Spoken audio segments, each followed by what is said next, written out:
저는 수원청에서 왔어요. 수원교구의 양기사입니다. 만나고 있는 데 대해서 반갑습니다. 2012년에 후쿠시마 핵발전소가 폭발하는 사고를 계속 보셨죠. 그리고 나서 많은 사람들이 핵발전소가 얼마나 위험한지 그리고 나서 15년이나 흘렀어요.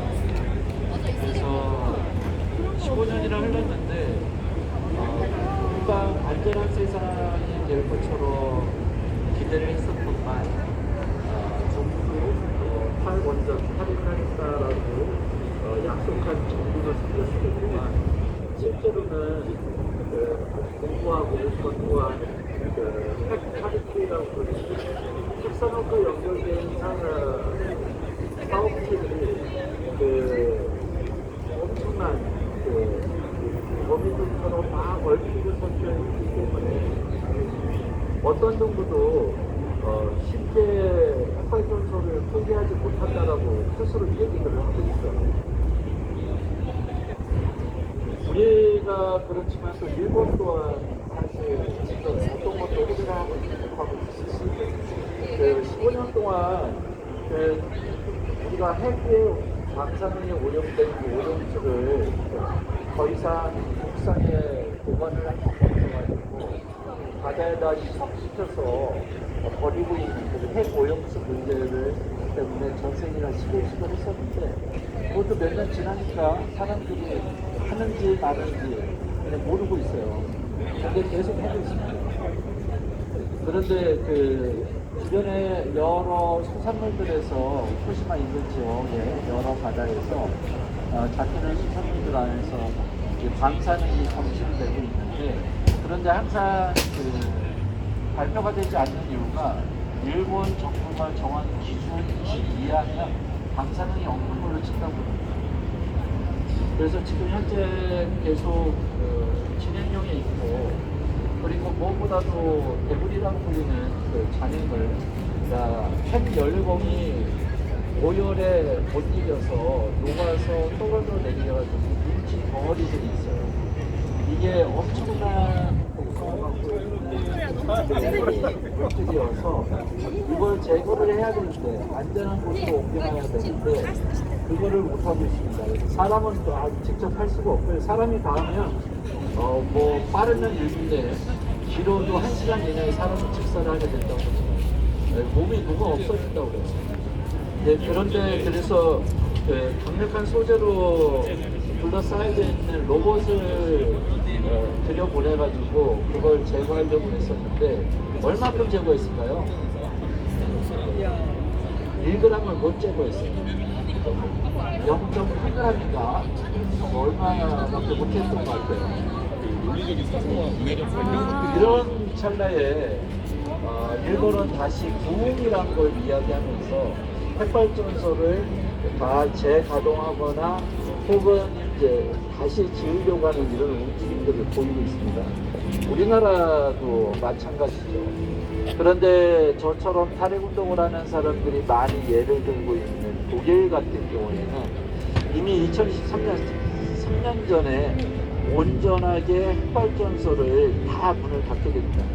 22개가 있었는데 그걸 순차적으로 하다가 맨 마지막에 23년도에 다 문을 닫았어요. 그런데 많이들 우리나라는 핵발전소를 없애면 전기를 어떻게 쓰느냐 이렇게 얘기들을 하고 있는데 실제로 핵발전소 없이도 정상적인 생활이 가능하다는 것을 핵발전소를 쓰던 나라였던 독일이 보여주고 있습니다.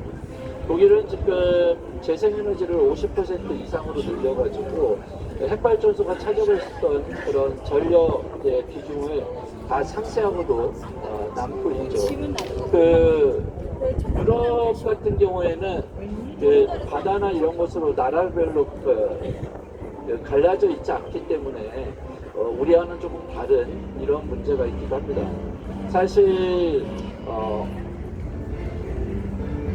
재생에너지만으로 전기를 다 만들어 쓸 수 없을 것이다라고 예측을 하고 있는 사람들, 그리고 많은 사람들이 또 그것에 공감을 하고 있고 뭐 이러고 있긴 하지만 여러 나라에서 특히 독일이 보여주는 사례뿐만 아니라 대만 그리고 여러 나라, 특히 미국과 같은 나라들이 보여주는 사례들을 놓고 보면 그 재생에너지를 어떻게 구성을 하느냐에 따라서 이런 문제들을 충분히 극복할 수 있다는 사실을 충분히 알 수가 있습니다.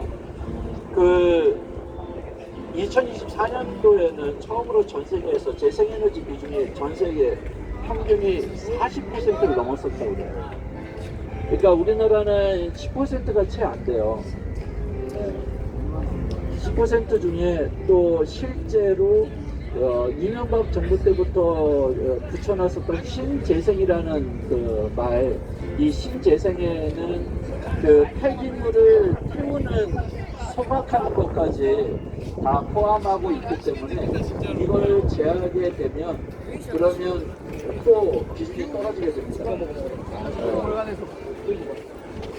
근데 현재 정부에 들어서 가지고 안타깝게도 윤석열 정부에서 짓겠다 이야기했었던 신개발전소를 2개를 짓고 SMR을 한 개, 그러니까 이걸 짓겠다라고 이렇게 이야기를 하고 있어요.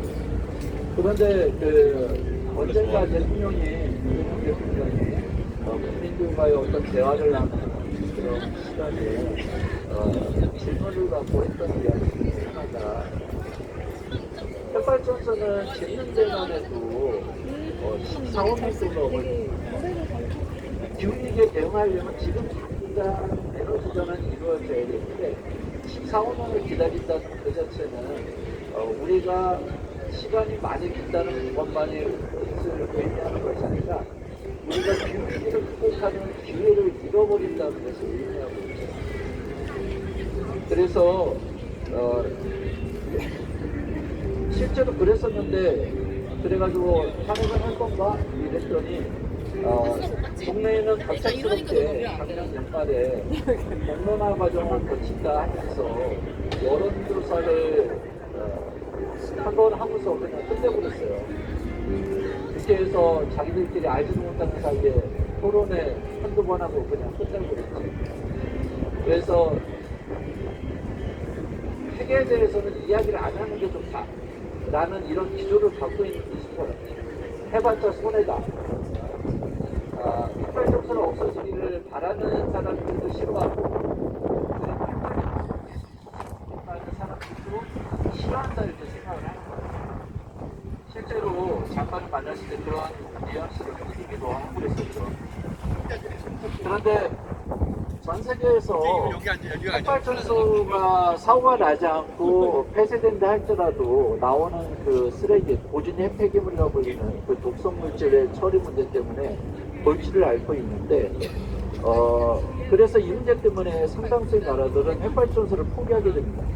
그러니까 기존에 새로 지금 노후된 핵발전소 시간이 지나면 그냥 멈추고 새로운 핵발전소를 짓지 않겠다. 그냥 자연스러운 탄핵을 얘기하지 않지만 그냥 왜 그렇게 핵발전소의 그 증서를 포기하는가 하면 그 폐기물을 처분할 수 있는 능력을 갖추고 있지는 않아요. 핀란드의 옹칼로라고 불리는 영원한 공인이라는 이런 뜻을 갖고 있는 옹칼로라고 하는 그 폐기물 처리장이, 고진 폐기물 처리장이 생겨서 이제 운영이 되고 있는데 거기는 핀란드는 우리보다 훨씬 더 적은 핵발전소를 운영했었기 때문에 작은 규모의 폐기물 처리장만 있어도 가능하다고 합니다. 그런데 다른 나라들은 계획만 있을 뿐이지 장소도 선정하지 못하고 이 폐기물 처리장이 갖고 있는 특징이 굉장히 강한 지진에도 급이 나지 않아서 지하수가 스며들지 않을 통안반 지대에 설치를 해야 된다고 이야기들을 하고 있어요. 근데 그런 땅을 찾기가 너무 어려운 거죠. 근데 우리나라는 어디에 있을까요? 그런 땅이. 여러분들 위치에서 이렇게 왼쪽으로 한번 쭉 찾아보세요. 인왕산입니다. 인왕산이 그 바위가 많죠. 근데 밑에가 알려지기로 만약에 한다면 여기밖에 없다 할 정도로 폼안반지다라고 합니다. 굳이 더 따지면 어디일까요? 관악산, 서울대 뒷산. 네.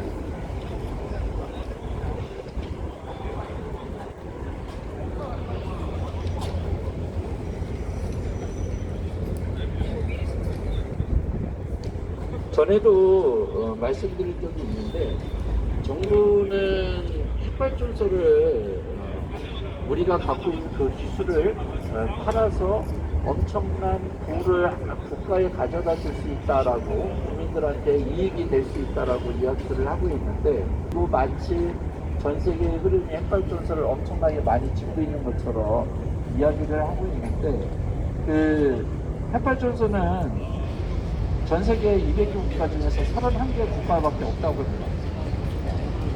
7분의 1밖에 가지고 있질 않아요. 그리고 그 중에 그 8개 나라가 거의 90% 핵발전소를 갖고 있어요. 나머지 국가들은 그냥 한두 개씩 이렇게밖에 갖고 있질 않아요. 한번 해봤다가 부담스러우니까 더 이상 늘리고 있지 못한 것이죠. 근데 계속 우리나라만 늘리려고 하는 게 아니라 주로 늘리는 나라가 어디냐면 중국입니다. 그리고 일본, 한국. 전 세계에서 핵발전소를 새로 짓고 있는 나라가 이런 나라들이에요.